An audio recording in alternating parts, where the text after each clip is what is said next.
নমস্কার বন্ধুরা, welcome back to my channel Labani's cook and ব্লগে সকলকে স্বাগত জানিয়ে আজকে আর একটা নতুন ভিডিওর সঙ্গে। তো আমাদের বাড়ির আজকে যে বাথরুমটা, সেই বাথরুমটাকে নতুনভাবে রেনোভেট করা হয়েছে। মানে আগে এরকম একটা পুরানো বাথরুম ছিল, যেগুলো 20-25 বছর আগে আর কি বাথরুমটা তৈরি হয়েছিল। তো তখন তো এরকম সিমেন্টই করা হতো, এত টালি বা ওই ধরনের কিছু প্রচলন ছিল না। তো সাধারণ নর্মালভাবেই করা হয়েছিল।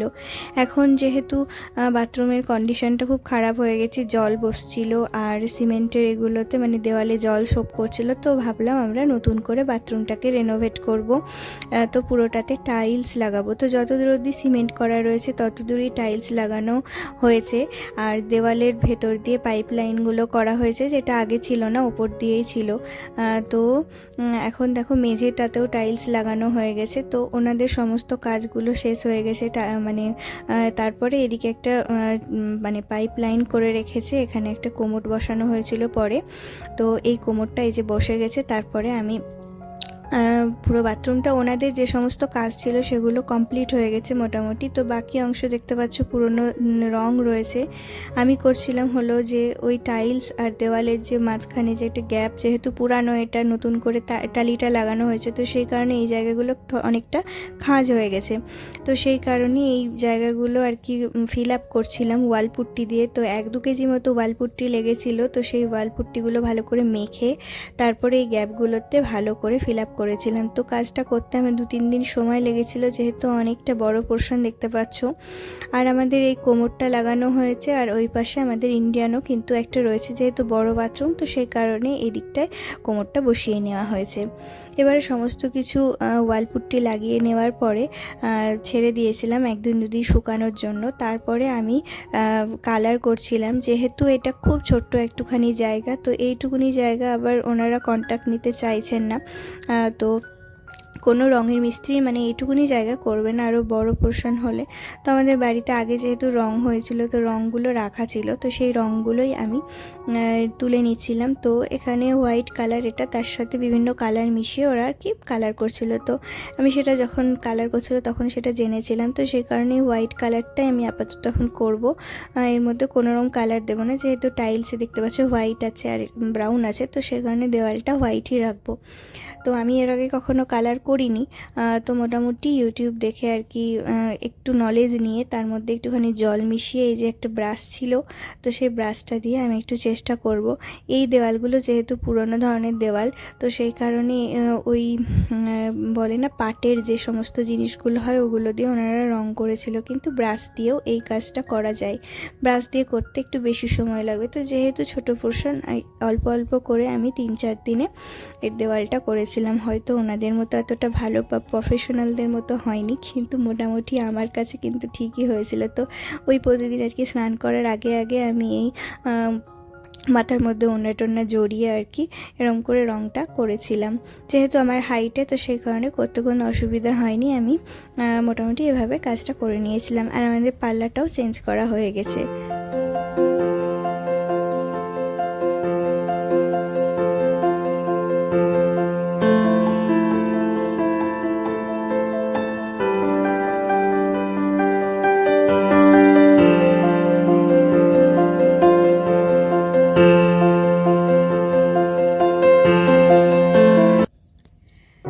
তো অর্ধেকটা মতো কালার হয়েছে, কিছু কিছু জায়গায় হয়েছে, কিছু জায়গায় হয়নি। তো পুরোটা ফিনিশ করে নিয়ে তারপরে তোমাদের দেখাচ্ছি।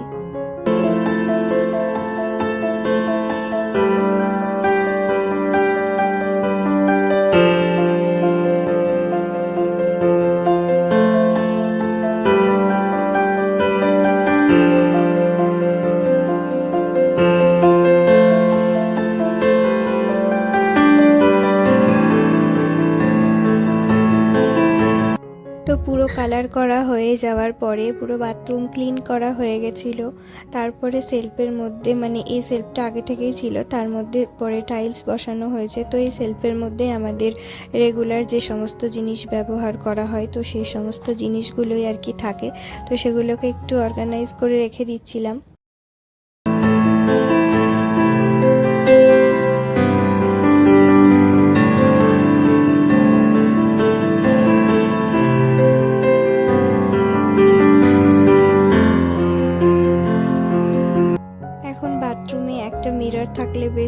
ভালো লাগে এবং বাথরুমটা বাথরুমের মতো লাগে। তো আমি মিশো থেকে খুব কম দামে 200 টাকায় দুটো এইরকম ধরনের যে স্টিকার মিররগুলো হয় সেটা অর্ডার করেছিলাম।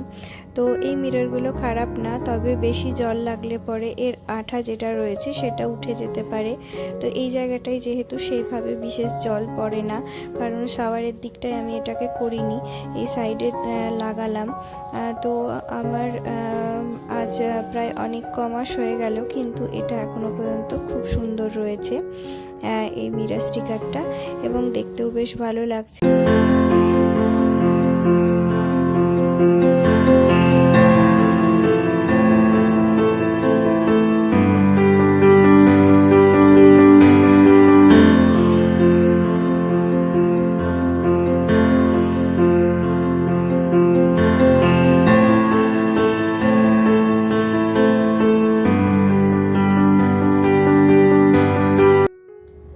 এরপরে এই ধরনের একটা সেলফ, যার নিচে অনেক কিছু হ্যাং করে রাখা হবে, আর ওপরে কিন্তু সেলফের মতো ব্যবহার করা যাবে। এটাও আমি মিশো থেকে অর্ডার করেছিলাম।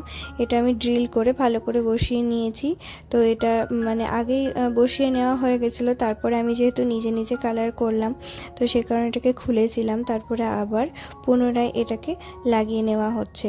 তারপর ভালো করে লাগিয়ে নেওয়ার পর এখানে কিছু জিনিস থাকে, সেগুলোকে রেখে দেবো।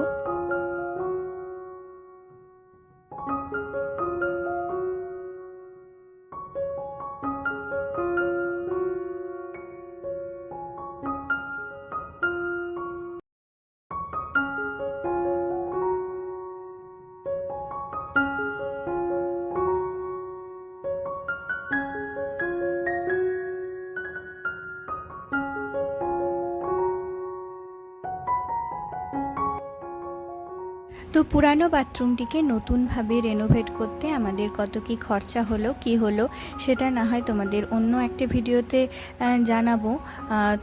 তোমরা যদি জানতে আগ্রহী হয় অবশ্যই কমেন্ট করে জানিও যে কত খরচা হয়েছে, কি হয়েছে। আর এই যে মিরর লাগালাম, তারপরে এই যে ব্রাশ রাখার যে জিনিসটা লাগাচ্ছি, এগুলো আমি ওই অ্যাডহেসিভ যুক্ত, মানে এখন যেগুলো ওই মার্কেটে বা অনলাইনে বিশেষ করে এগুলো পাওয়া যায়, তো এই ধরনের জিনিসগুলোই লাগিয়ে নিচ্ছি। তার কারণ হলো আমি ড্রিল করতে চাইছিলাম না। নতুন করে যদি আমি কাচ বসাতে যেতাম, তাহলে তো আগে থেকে কাজটা বসাতে হতো, যখন আর কি ওরা কাজটা করছিল প্লেটের সাথে হয়তো, বা ড্রিল করতে হতো। তো সেই কারণে আমি এই ধরনের অ্যাডহেসিভযুক্ত ইয়েগুলোকে ব্যবহার করেছি। এখানে মিরর ব্যবহার করেছি, এখানে যে এটা, তো এগুলো কিন্তু ক্যাপাসিটি অনেক ভালো। আর যদি কখনো জল লেগে কখনো যদি এর আঠাটা দুর্বল হয়ে যায়, যদি খুলে পড়েও যায়, তাহলে কিন্তু একটা তোমরা ওয়াটারপ্রুফ আঠা এনে এগুলোকে পুনরায় লাগিয়ে নিলে আর কিন্তু খুলবে না। তো ওই ধরনের আঠা কিন্তু পাওয়া যায় বনটাই, বা এই ধরনের আঠা দিয়েও কিন্তু তোমরা পরবর্তীকালে লাগিয়ে নিতে পারো। তো ড্রিল করার এতে প্রয়োজন হয় না, বেশ সুন্দর এগুলো।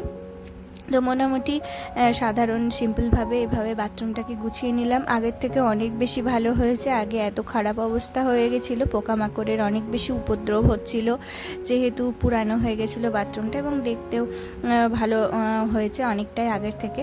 তো তোমরা বন্ধুরা জানিও যদি এটা কত আমাদের খরচা হলো, কি হলো। তো ডিটেলসে আমি তখন বলবো কত কি মোট খরচা হলো সেগুলো হিসাবে।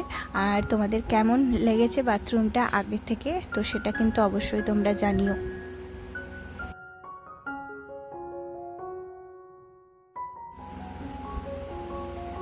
তো এইগুলো ছাড়াও আমাদের এই যে পাল্লাটা দেখতে পাচ্ছ, এটাও কিন্তু আগে টিনের একটা পাল্লা ছিল, মানে জল যাতে লেগে নষ্ট না হয়ে যায়, মানে ভেতরে কাঠ ছিল, ওপরে টিন দেওয়া ছিল। তো এখন কিন্তু ওই পাল্লাটাও চেঞ্জ করে নতুন একটা ফাইবারের পাল্লা লাগিয়েছি।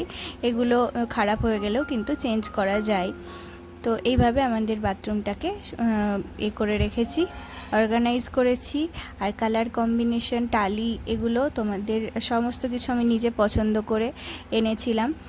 তো কেমন হয়েছে তোমরা অবশ্যই জানিও।